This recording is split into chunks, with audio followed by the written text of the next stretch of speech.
ওকে, নমস্কার। আজকে Ayantika with physics চ্যানেলে সকলকে স্বাগত।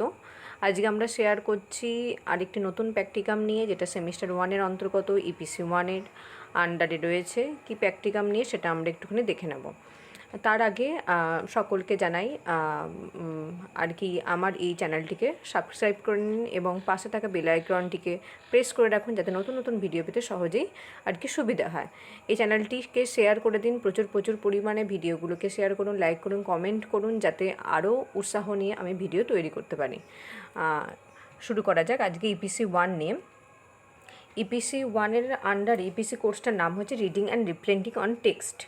এর আন্ডারে আমাদেরকে একটা প্র্যাকটিকাম করতে হয়। সেই প্র্যাকটিকামগুলোর নাম কী রয়েছে না, প্র্যাকটিকামগুলো আমাদের রয়েছে। প্রথমে রয়েছে divide the class in a small group and provide the different kinds of the text and instruct them to read and reflect according to the nature of the text.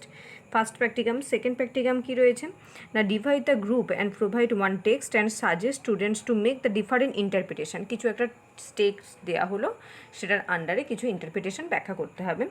তারপর designing the vocabulary games to enhance your vocabulary, যে প্র্যাকটিকামটা সম্পর্কে আজকে এই ভিডিওতে আমরা আলোচনা করব। 4 নম্বর প্র্যাকটিকাম হচ্ছে read the text and provide the 5 word summary to each paragraph. এটা ভেরি ইম্পর্টেন্ট, অনেক ক্ষেত্রে এই প্র্যাকটিকামটাও দেয়, যেটা আমাদের 5 ওয়ার্ড সামারি লিখতে হবে। 5 নম্বর প্র্যাকটিকাম রয়েছে রিডিং অ্যান্ড কম্প্রিহেনশন এক্সারসাইজ। 6 নম্বর skim through the text and give the suitable title to the text. এটাও অনেক সময় আমাদের প্র্যাকটিকামের টপিক হয়। এছাড়াও complete given text a stipulated time and summarize it in the 6 or 7 lines with a suitable title. এই হচ্ছে আমাদের প্র্যাকটিকামের বিভিন্ন নাম। 7টা প্র্যাকটিকাম রয়েছে, তাদের মধ্যে একটা প্র্যাকটিকাম আমাদেরকে করতে হয়। আমি যে আজকে প্র্যাকটিকামটা নিয়ে আলোচনা করব, ইপিসি 3 এঙ্গেজমেন্ট উইথ ফিল্ডের আন্ডারে designing vocabulary games to enhance year vocabulary. আমরা কিভাবে ভোকাবুলারি গেমের মাধ্যমে স্টুডেন্টের ভোকাবুলারিটাকে ইনক্রিজ করব। আমার যেহেতু আর কি সাবজেক্ট ছিল ফিজিক্যাল সায়েন্স, তো তার উপর কী ধরনের গেম তৈরি করা যায় যাতে স্টুডেন্টসের এই সাবজেক্টটার প্রতি আরও পড়তে ভালো লাগে, সেগুলো একটু দেখে নিই। প্রথমে এখানে কোর্স নেমটা লিখব ইপিসি। ইপিসির পুরো নামটা অনেক সময় প্র্যাকটিকামের আর কি আমাদের ভাইভাতে আক্স করে, যেটার পুরো নাম হচ্ছে এনহ্যান্সিং প্রফেশনাল ক্যাপাসিটি। এই হচ্ছে ইপিসির পুরো নাম।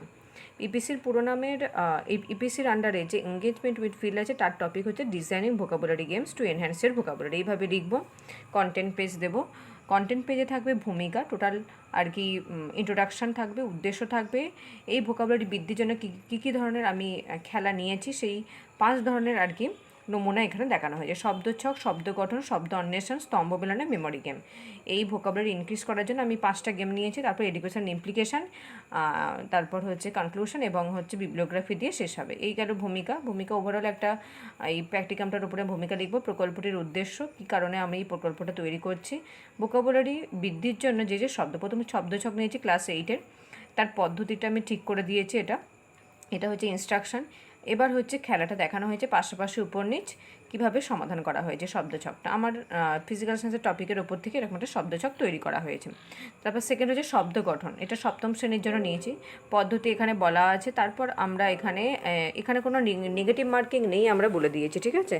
এবার এই উদাহরণ দিয়ে দেখানো হয়েছে, এলোমেলোভাবে এখানে রাখা আছে কয়েকটি শব্দ, সেখান থেকে কয়েকটা মানে যুক্তিপূর্ণ শব্দ বা সায়েন্স রিলেটেড কোনো শব্দ এখান থেকে খুঁজে বার করতে হবে। এখানে ছক দেওয়া আছে।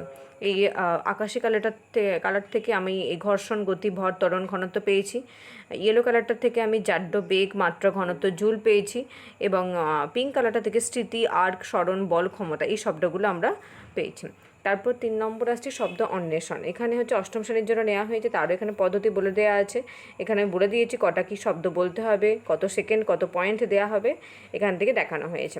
এখানে খুঁজে বার করতে হবে, পাশাপাশি উপনিচ কোনাকুনি, তাই সেগুলো এখানে দেখানো হয়েছে। তারপরে এখানে উদাহরণ দিয়ে বোঝানো হয়েছে আরও কিছু। এবং হচ্ছে 4 নম্বর প্র্যাকটিকাম হচ্ছে স্তম্ভ মেলানো, যেটা হচ্ছে 9-এর জন্য, ক্লাস 9-এর জন্য রেখেছি, তার ইনস্ট্রাকশন এখানে দেওয়া হয়েছে। স্তম্ভ মেলানো বাম দিক ডান দিক এখানে মিলিয়ে দেখানো হয়েছে। তারপর 5 নম্বর আমরা নিয়েছি মেমোরি গেম।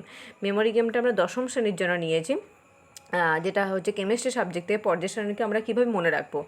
লিটি নাকে রুবি ছুঁয়ে ফেলেছে, কীভাবে hydrogen, lithium, potassium, rubidium, caesium, francium, এইভাবে পর্যায় সারণী খাদ্য ধাতুর মৌলগুলিকে কীভাবে মনে রাখবো, তার একটা মেমোরি গেম এখানে দেখানো হয়েছে। তারপর এডুকেশন ইমপ্লিকেশান দেওয়া হয়েছে, এডুকেশন ইমপ্লিকেশান দিয়ে কনক্লুশন দেওয়া হয়েছে এবং লাস্টে বিবলিওগ্রাফি দেওয়া হয়েছে, যে আমি কোন কোন জায়গা থেকে সাহায্য পেয়েছে। তোমরা বিভিন্ন তোমাদের Bengali, English, mathematics, physics, chemistry, biology, economics, history, geography প্রভৃতি সাবজেক্ট থেকে এই ধরনের গেম করা যেতে পারে বিভিন্ন শ্রেণী অনুযায়ী। তার জন্য আগে একটা ইনস্ট্রাকশন ঠিক করতে হবে, কীভাবে নাম্বার ডিস্ট্রিবিউশন হবে এবং কীভাবে পয়েন্ট হবে আর কীভাবে গেমটা খেলানো হবে, তার অ্যান্সারগুলো এগুলো দিয়ে আমরা ডিজাইনিং দ্য ভোকাবুলারি গেম প্র্যাকটিকামটা সম্পন্ন করব। এই হচ্ছে এই প্র্যাকটিকামটা যদি ভালো লেগে থাকে এবং উপযুক্ত মনে হয় অবশ্যই শেয়ার করবে এবং অবশ্যই একটি লাইক করে দেবে এবং অবশ্যই সাবস্ক্রাইবের বাটনটা টিপে দেবে, যাতে পরবর্তী নতুন ভিডিও পাওয়ার জন্য সুবিধা হয়।